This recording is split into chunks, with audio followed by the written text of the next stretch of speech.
Definitely more mic drop moments there.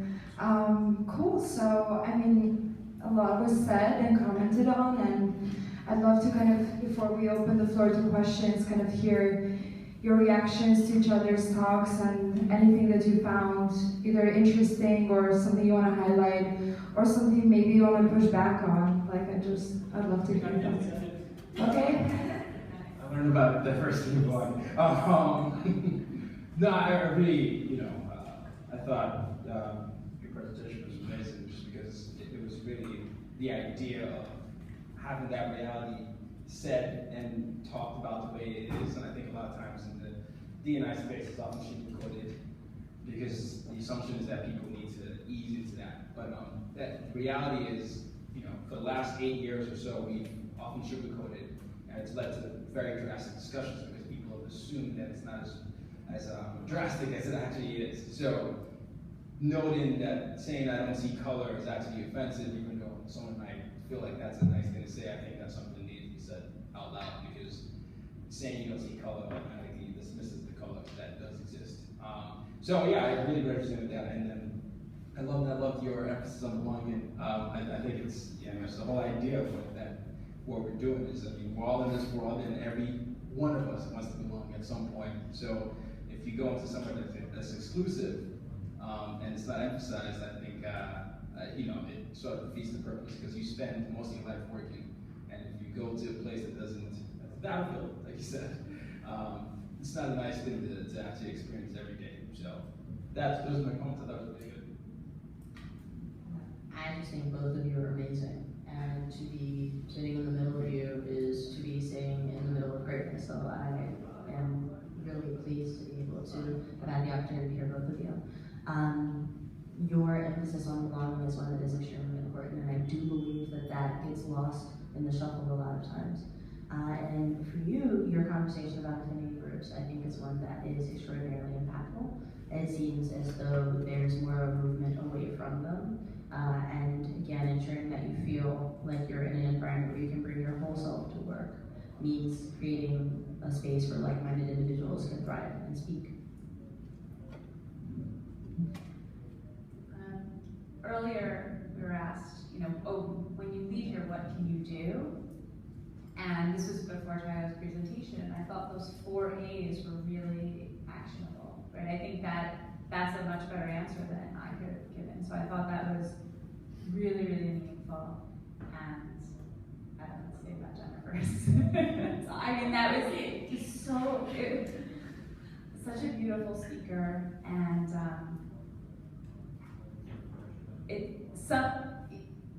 some of what I heard is even, I do what I do, and yet I'm still shocked with putting those quotes on that screen is shocking to me. It's shocking to know that in the workplace, folks, people hear that.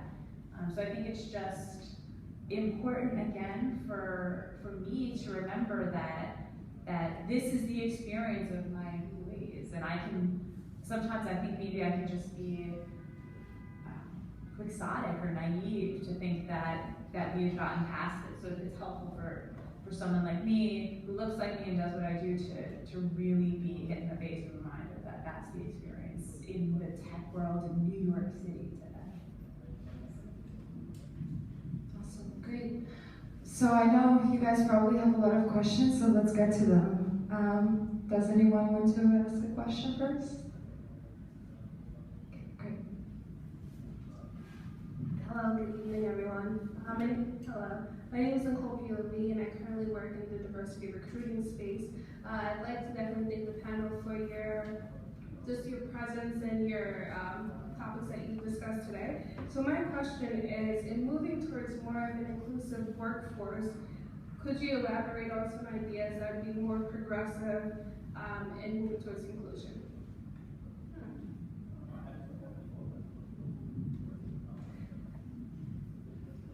So I'm actually going to say something that's wildly unpopular, but I believe it to be true. In the space of diversity and inclusion, I believe that people believe that you have to care, like genuinely and passionately care about seeing change. I do not think that is true. you can impact change little by little, not because you care, but because you want to see results. It is nicer to want someone to care to get something done. But in the realm of tech, it is very clear to me that we're dealing with business, and what is business first focus? To make money. So the feeling part of it, the tactical part of it, the woo part, the employee relations part, the me part that I bring to work and to my employees every day, cares deeply. I live this experience every day. Conversely, as you have, I've been in environments where people do not care. But a lot of things change when enough people make enough noise. I don't have to care too much to make an impactful and positive change. I want you to care. But everyone's experience is not my experience. I think incremental change equally can get you somewhere and can hopefully impact you to actually start caring about these things. What I want to add to that, I think this was brought about earlier, it's the whole idea of diversity and inclusion. It's so interesting to me to hear it just because of the way I grew up, because it's always been a reality for me, and I've always assumed that it was a reality for the world, but it's not a siloed thing. This is actually a societal thing. It plays out in whether you see refugees, or whether you're an immigrant or you're an international student. So it's much bigger than that. And I think a lot of people treat it as just a business versus society thing. I think we need to learn how to mold that. So a good way to include more people would be to start younger. I mean, I'm part of Big Brother, Big Sisters, and there is such a lack of mentorship that there's just almost no mentorship in any of a lot of the minority groups, just because, you know, the idea is, you know, these kids will grow up thinking they don't have access to these opportunities, so they won't even apply. You know, they think that their heroes might be different. So there needs to be more of an intentional effort by companies, by schools, to get into these environments, start younger, go in high school, say, hey, we've got a program, a summer program or something there, so people can be exposed to different opportunities. And it could be in inner city kids and everything, but I think once we start being intentional and understand that that's actually the future, I think then we actually are able to get to that level. But like I said, it's not just a business thing, it's a morality thing, it's a business thing, and it's a thing that we all should do as humans, because inequality anywhere is inequality everywhere. So yeah, I mean, for me, I probably see it as more of an activist, but I think starting younger, definitely, and focusing a lot on the mentorship, and I can't stress the affinity groups enough, because that's just the pulse of everything. You know, they know how your customers feel. So yeah, that's what I think. You don't have to. Okay, good.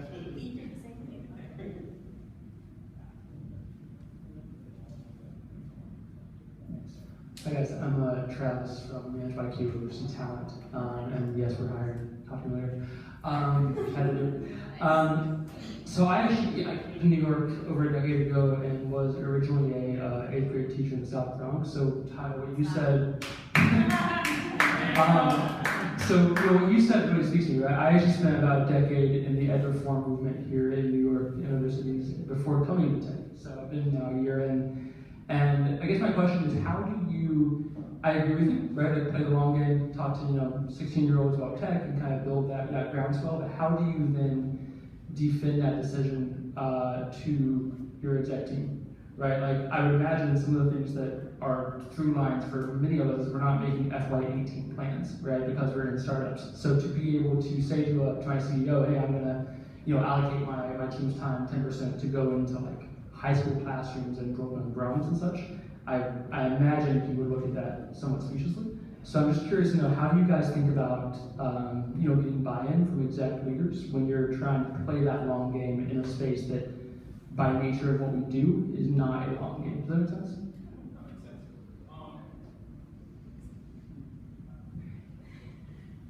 That's such an interesting question, but when we were talking about doing the work earlier, this is where doing the work comes into place. So if you do the work, there's girls who code. I'm not saying you. I don't want you to think I'm telling you. So there's girls who code, and different schools like that who are actively working with people in these areas.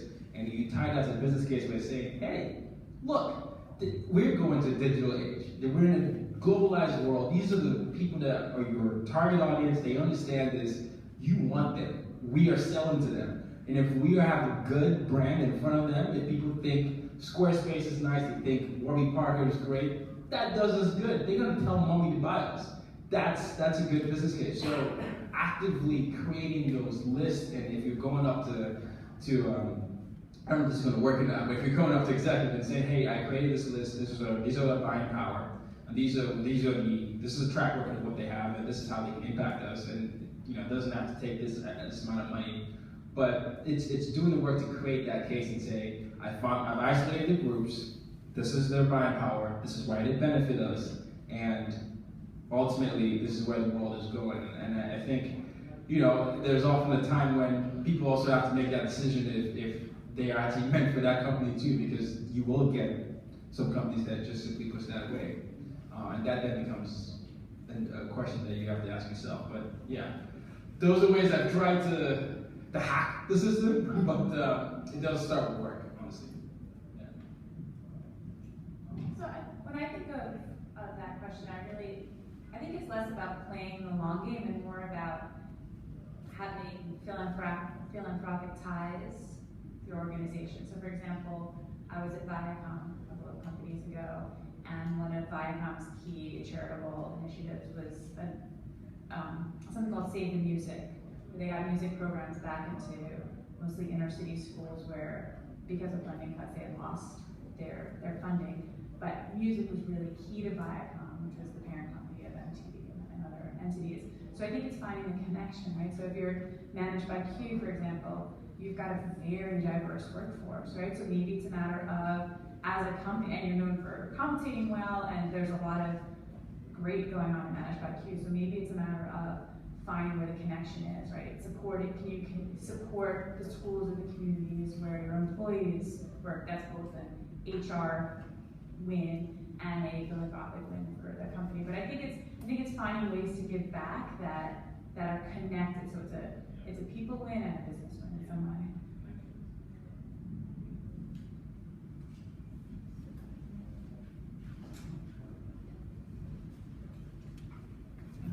Hi, to take on your question that you had earlier. My name is Barik. I have an HR tech company that matches veterans to companies.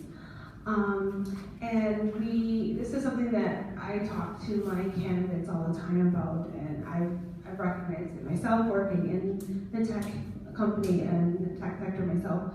Sometimes tech actually does create harm and creates boundaries and hurdles. Can you talk a little bit about how tech does harm diversity, inclusion, and belonging?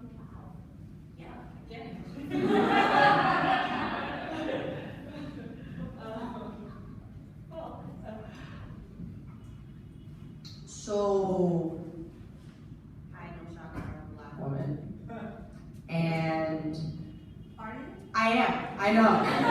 Whoa, mic drop, seriously, I am, right?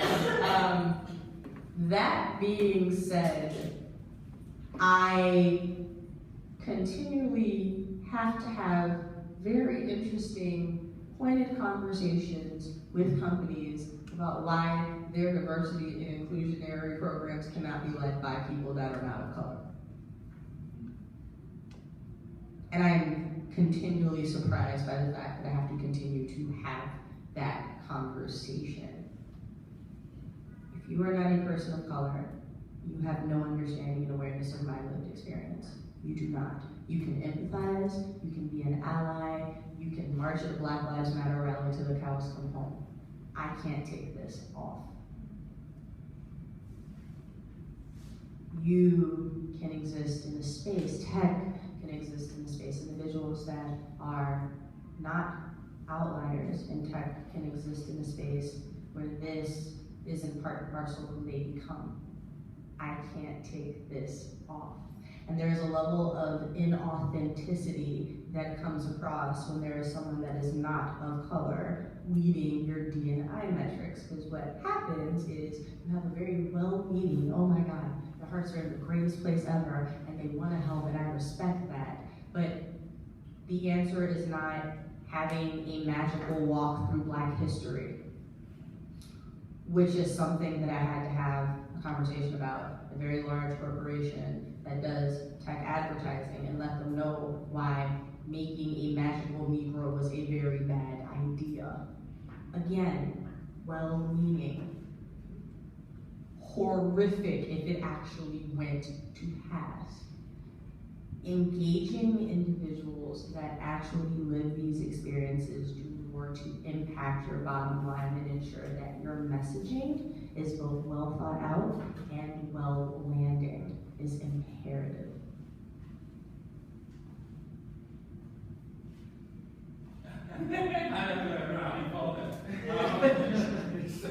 So you want to know how tech negatively impacts? Especially in the HR space, because we use a lot of SaaS products that I think actually cause harm to diversity. When you say cause harm, what do you mean? Meaning that, for example, a veteran or a person who has a different experience, they will not be carved out of your ATS because of your background.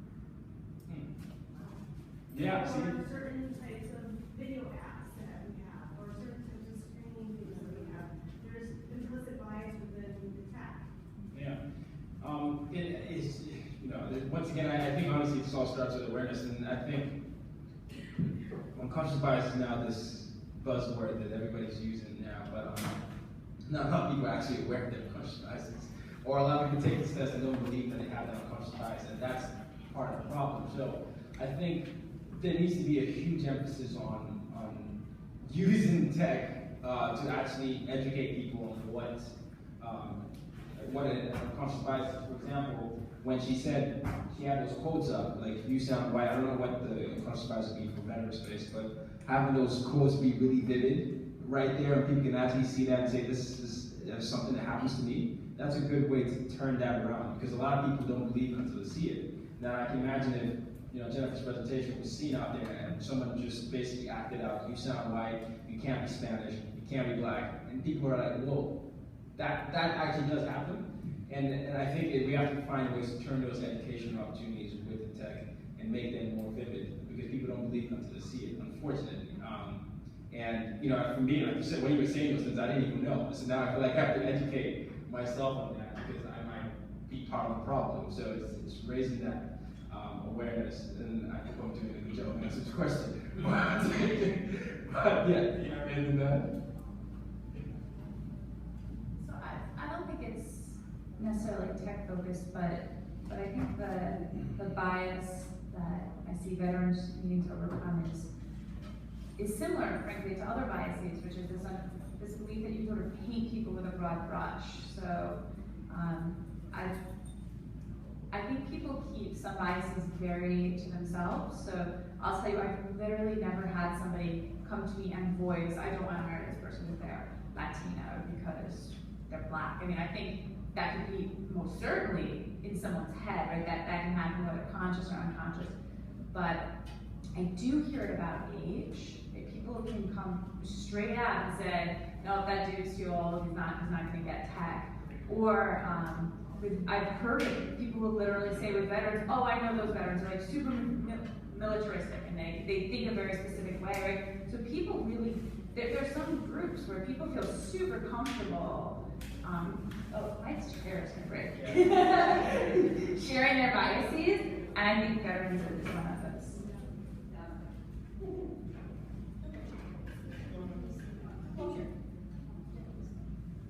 Great. And just to add to that, since I'm also more from the tech space, there's definitely a lot of software that is actually like making bias easier by saying that, "Oh, you're already just looking at these few things. Let's use tech to completely look at only those things, like where someone went to school or where they worked before, and ignore everything else."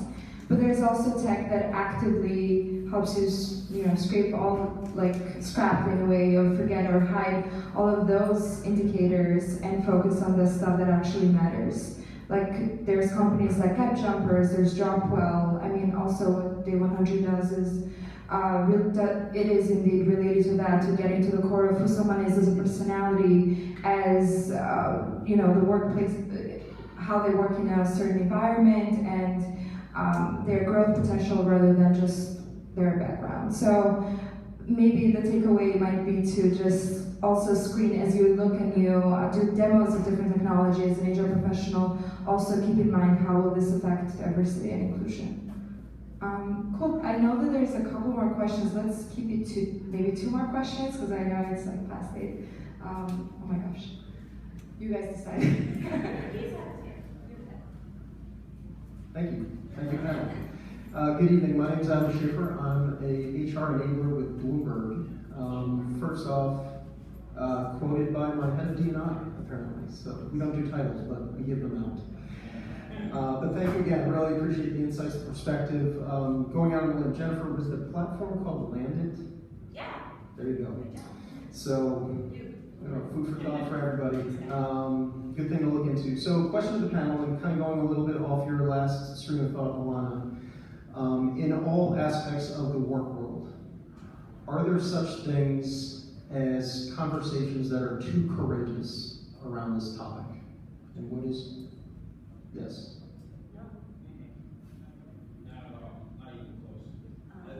Sorry, go ahead. This is guidance for everybody in the organization, junior, mid-level, senior, executive, whomever. Very simple question. Curious to know your impressions. What do you mean by courageous? Because I want to make sure I'm saying it. When you say courageous, So unconscious bias, inclusive leadership, not to say that the development of this area is linear by any stretch. In fact, it's exploding in a lot of different directions, in a lot of different thought patterns. But those who are really trying to, I think, test the boundaries, if there is a boundary, we're talking about what a courageous conversation is and how they can better happen and safely happen within the workforce. And I'd be curious to know your impression of all the different conversations that do happen. Many of them are either laden with D&I context or are directly about them. Are there such things as discussions and conversations with anybody in one's organization that are too courageous around this topic? wow, that's such a great question. And I still say no. But an example of this that happened, I was working with a client. They wanted to know how to have this political discussion. I'm sure many of you understand that there are very deep divisions with 45. So the idea was how you have these conversations. I have Republicans, I have staunch, Democrats here, and that in that sense was the idea was they were being courageous. So I don't think it does anyone any good if you avoid the conversation, because this is a reality. So the best thing that I always say is, if a leader or manager has a bunch of team where there's growing dissension, is to say, hey, I acknowledge there's a problem. We're going to have a discussion. It might be a month's time, 30 minutes or whatever, but I want everyone to give the voice of opinions, and we have one rule: do not attack whatever that person. I just want to hear your thoughts so that person can get that out. And it might not work, but the only way we can get past anything is to be comfortable being uncomfortable and to actually push away from this. I think in workplaces, people confuse inclusion for keeping their opinions to themselves. It's much more comfortable for people to feel like they know who they work with. A lot of people after the election present, I didn't realize that you thought that way. And the reason why they didn't have these conversations. And that's because people feel like these conversations are not important. So it's more about I think a lot of the focus should be on how to create an open environment where very different opinions feel comfortable to air those out, as opposed to actually having those conversations. Because if you create that open environment, they will come as themselves to say it, and the other side will come as themselves to say that, and then that actually has the productivity. So, To follow up on that, you can't have a conversation that's too courageous. You can, however, derail that conversation really damn fast. And I think that a lot of times what happens in the desire and the zeal to ensure that people feel accepted and engaged, derailment happens. I made a joke to you, Julie, a little bit earlier, specifically around white splaining. Like, you can't out-black me. It can't happen. It can't happen. Like, I am a woman, I am black. Well, maybe. We just did that. You're welcome. But you can't tell me about my experience because you haven't lived it. So I made I was joking with Julie about check, like this nameless, faceless, white male. Who's like, well, Jen, of course, I know exactly what that's like. It's been super difficult being a minority in tech. You have no idea what it's like, Jen. You couldn't possibly know what it's like. And I don't want you to. You don't have to understand it to respect it, right? And derailment happens when people try to make conversations that aren't about them, so that other people feel included in the conversation. Don't need you to do that. I need you to listen to what my active experience is. Yeah, and another thing, me as a guy, this is something that I've actually had to learn not to do, is like what you were saying, I can never understand what it's like to be in the workforce. I actually can never understand that. And in the spirit of having those conversations, the way I approach that is actually to ask questions and say, hey, we're gonna have such and such, day, but I just wanna ask these few questions. Can you, guide me if I'm asking the right thing, and could you let me know, and could you let me know how you feel about certain topics? Because, there, as a woman, whether it's harassment or dressing or how things happen, I would never understand that. But having them tell me those conversations and then giving them a platform to explain how that makes them feel is another way to, like say, hey, maybe I should really reevaluate what I'm doing. And because that causes me to like, oh my goodness, I've been seeing that the wrong way. And I think it's just creating those open spaces and understanding that it's okay to ask questions now instead of informing your decisions on assumptions you've made. So, yeah, I'd say keep focusing on having those difficult conversations and courageous conversations, but make sure the environment is open and give the people the power. If you're talking about a woman issue, give women the power. If you're talking about a race issue, give Black, Hispanic, Asian, let them talk about their experience, no matter what level they are. I know Bloomberg doesn't have titles, but no matter where they are, whatever they are. So it's that's my thought.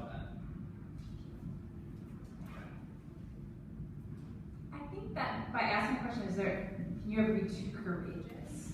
It's the inclination is to say like, no, that you can never be too courageous, because courageous is such a positive word. You don't want to ever think you cannot be too courageous. But I think it depends what that means, because I think that there's a way, as in all things in business and life, I think there's a way to present issues to really get buy-in, and there's a way to present issues where it feels like someone's under attack and being accused of things where they'll get defensive. So are there any questions that feel like too courageous?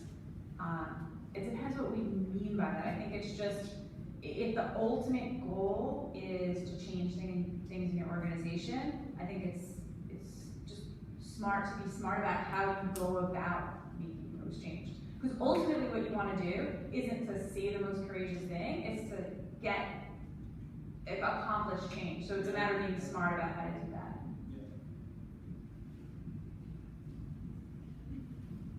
Let's just wrap it up at this point. We could go talking about this forever.